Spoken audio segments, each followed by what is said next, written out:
আসসালামু আলাইকুম, সকলকে আমন্ত্রণ আনন্দ টিভি সংবাদে। আপনাদের সঙ্গে আছি আমি ছোয়া খন্দকার। সোমবার বেলা 11:30 ঈদের ছুটি বাড়ানোর দাবিতে বিক্ষোভ শুরু করে টঙ্গীর মিলগেট এলাকার একটি পোশাক কারখানার শ্রমিকরা। পরে দুপুর 12টায় পুলিশ এসে পরিস্থিতি নিয়ন্ত্রণে আনার চেষ্টা করলে শ্রমিকদের সঙ্গে পুলিশের সংঘর্ষের ঘটনা ঘটে। পরিস্থিতি নিয়ন্ত্রণে আনতে এ সময় পুলিশ শর্টগানের গুলি ছুড়লে 9 জন শ্রমিক আহত হন। আহতরা ঢাকা মেডিকেল কলেজ হাসপাতালে চিকিৎসাধীন রয়েছেন। সব বাধা ও বিধি নিষেধ উপেক্ষা করে ঘরমুখো মানুষের উপচে পড়া ভিড় এখন মুন্সিগঞ্জের শিমুলিয়া ঘাটে। সোমবার ভোরের আলো ফুটতেই মানুষের ঢল নামে মুন্সিগঞ্জের শিমুলিয়া ঘাট এলাকায়। জনস্রোত সামলাতে কাজে আসছে না প্রশাসনের কোনো তৎপরতাই।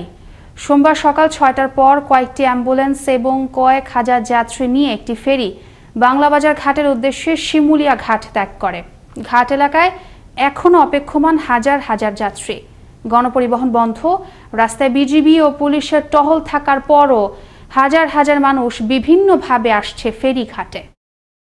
এদিকে একই অবস্থা মানিকগঞ্জের পাটুরিয়া ঘাটে। সোমবার মানিকগঞ্জের পাটুরিয়া ফেরিঘাটে সকাল থেকে বাড়তে থাকে ঘরমুখো মানুষের চাপ। সকাল 8:15টায় 2টি অ্যাম্বুলেন্স, কয়েকটি ছোট গাড়িও ঠাসাঠাসি করে যাত্রী নিয়ে একটি ফেরি রাজবাড়ির দৌলতদিয়া ঘাটের উদ্দেশ্যে ছেড়ে যায়। তবে ফেরি চলাচল বন্ধ থাকলেও নির্দেশনা অনুযায়ী লাশবাহী ও রোগী বহনকারী গাড়ি পার করা হচ্ছে বলে জানায় ঘাট কর্তৃপক্ষ। রোববার রাতে পটুয়াখালীর বাউফলে পারিবারিক কলহের জেরে সেকান্দার আলী নামের 80 ঊর্ধ্ব এক বাবাকে পিটিয়ে 2 হাত ভেঙে দেওয়ার ঘটনায় পুত্র সবুজকে গ্রেফতার করল পুলিশ। এ ঘটনায় সোমবার দুপুরে বাবা সেকান্দার আলী বাদী হয়ে তার পুত্র সবুজ ও মিজান সহ তাদের 2 স্ত্রীর নামে বাউফল থানায় একটি মামলা দায়ের করেন। মামলার অপর 3 আসামিকে গ্রেফতারের চেষ্টা চলছে বলে জানান বাউফল থানার তদন্ত কর্মকর্তা আল মামুন।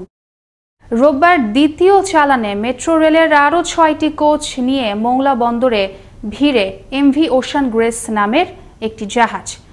জাপানের কোবে বন্দর থেকে ছেড়ে আসা এই জাহাজটি রোববার দুপুরে বন্দরের 7 নম্বর জেটি এলাকায় নোঙর করে। মোংলা বন্দর কর্তৃপক্ষের chairman rear admiral Mohammad Musa জানান, পর্যায়ক্রমে 2022 সালের মধ্যে 24টি জাহাজে মেট্রো রেলের আরও 144টি বগি এ বন্দর দিয়ে আমদানি ও খালাস করা হবে। এর আগে গেল 31শে মার্চ মেট্রো রেলের বগির প্রথম চালান নিয়ে মোংলা বন্দরে আসে আরেকটি বিদেশি জাহাজ। বরিশালের গরু নদীতে ঈদকে সামনে রেখে হাট বাজার ও বিপণী বিতানগুলোতে ভ্রাম্যমাণ আদালত পরিচালনা করেন উপজেলা প্রশাসন। সোমবার দুপুরে এ অভিযান পরিচালনা করেন উপজেলা নির্বাহী কর্মকর্তা বিপিন চন্দ্র বিশ্বাস। এ সময় স্বাস্থ্যবিধি না মানায় 4 দোকানিকে 1400 টাকা জরিমানা করা হয়। এ সময় স্বাস্থ্য সচেতন করতে বিভিন্ন পরামর্শের পাশাপাশি জনসাধারণের মাঝে মাস্কও বিতরণ করে গরুনদী উপজেলা প্রশাসন। গোপন সংবাদের ভিত্তিতে কুমিল্লার 14 গ্রামের বিসিক শিল্প এলাকার একটি ভেজাল সয়াবিন তেল কারখানায় অভিযান চালায় ভ্রাম্যমাণ আদালত। রোববার দুপুরে উপজেলা নির্বাহী ম্যাজিস্ট্রেট ভূমি আল আমিন সরকারি নেতৃত্বে 14 গ্রাম থানা পুলিশের সহযোগিতায় এ অভিযান পরিচালিত হয়। এ সময় কারখানা মালিককে 30,000 টাকা জরিমানা করা হয় এবং জব্দ করা হয় তেল তৈরির প্লাস্টিকের বোতল, স্টিকার ও মেশিন সহ নানা সামগ্রী। করোনা সংক্রমণ রোধে চলমান লকডাউনে সরকারি নিষেধাজ্ঞা উপেক্ষা করে লক্ষ্মীপুরের মজু চৌধুরীর হাট এলাকা থেকে মেঘনা পাড়ি দিয়ে ভোলা, বরিশাল ও খুলনা যাচ্ছেন হাজার হাজার ঘরমুখো যাত্রী। এ সুযোগে ঘাট এলাকার নৌযানগুলোতে আদায় করা হচ্ছে 4 গুণ অতিরিক্ত ভাড়া। নেই প্রশাসনের কোনো তদারকি। এতে যাত্রী দুর্ভোগ চরমে।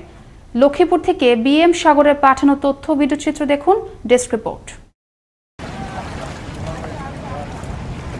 লক্ষ্মীপুরের মজু চৌধুরীর হাটের পশ্চিমে নির্মাণাধীন কোস্টগার্ড ভবন সংলগ্ন মেঘনা নদীর তীরে অস্থায়ী ঘাট বসিয়ে সারিবদ্ধভাবে নোঙর করে রাখা হয়েছে স্টিমার, ইঞ্জিন চালিত নৌকা এবং স্পিডবোট।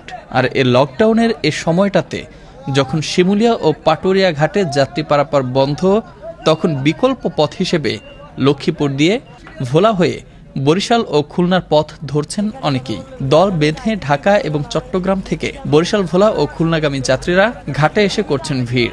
সুযোগের সদ্ব্যবহার করতে মোটেও কার্পণ্য করেননি নৌযানের চালকরা। ট্রলারে নদী পার হতে যাত্রীদের এক প্রকার জিম্মি করেই 100 টাকার পরিবর্তে আদায় করা হচ্ছে 400 টাকা। ফলে ভাড়া নিয়ে ট্রলার চালকদের সাথে যাত্রীদের বাগবিতণ্ডা এখন প্রতি মুহূর্তের নিয়তি। আর স্পিডবোটে উঠতে চাইলে আদায় করা হচ্ছে 1000 টাকা। এমনই সব অভিযোগ ঘরমুখ যাত্রীদের। 150 টাকা ভাড়া নাই তো 300 দিয়ে নিব, এবার 400 টাকা দিই। আমরা 400 টাকা ভাড়া দিতেছি অল্প রাস্তা, আমরা লঞ্চের দাম 150 টাকা করে 100 টাকা করে 100 টাকা ভাড়া নাই। এই যাওয়ার ব্যবস্থা তো অ্যাকচুয়ালি এখানে আছে ট্রলার ঘাট এলাকায় নেই কোনো প্রশাসনিক তৎপরতা। এদিকে অভিযোগ পেলে ব্যবস্থা নেওয়ার কথা জানালেন মজু চৌধুরীর হাট নৌ পুলিশ ফাঁড়ির ইনচার্জ জাহাঙ্গীর আলম। এই ব্যাপারে আসলে আমার জানা নাই, তবে যদি কোনো অভিযোগ আসে বা এই ধরনের চোখে পড়ে আমরা আইনগত সরকারি সিদ্ধান্ত অনুসারে আমরা আইনগত ব্যবস্থা গ্রহণ করব। লক্ষ্মীপুরের মজু চৌধুরীর হাটের ঘাট এলাকার এমন অবস্থা নিরসনে স্বেচ্ছায় উদ্যোগী হবে সরকারের সংশ্লিষ্ট মহল, এমনটাই প্রত্যাশা ভুক্তভোগী ও সচেতন মহলের। মুস্তফা কামাল তোহা, আনন্দ টিভি, ন্যাশনাল ডেস্ক। সোমবার সকাল 8টার দিকে ঢাকা পাটুরিয়া মহাসড়কের মানিকগঞ্জের ঘিওরে গাড়ি চাপা নিহত হলেন 2 মোটরসাইকেল আরোহী। বিষয়টি নিশ্চিত করে হাইওয়ে পুলিশের পরিদর্শক রিয়াদ হোসেন জানান, অজ্ঞাত একটি গাড়ি তাদের চাপা দিয়ে ঘটনাস্থল থেকে দ্রুত পালিয়ে যায়। পুলিশ ঘাতক গাড়িটি শনাক্তে কাজ করছে বলেও জানান তিনি। এই ছিল এখনকার মতো। আনন্দ টিভি সংবাদ দেখুন প্রতিদিন বিকেল 5টা 30 মিনিট এবং রাত 9টা 30 মিনিটে।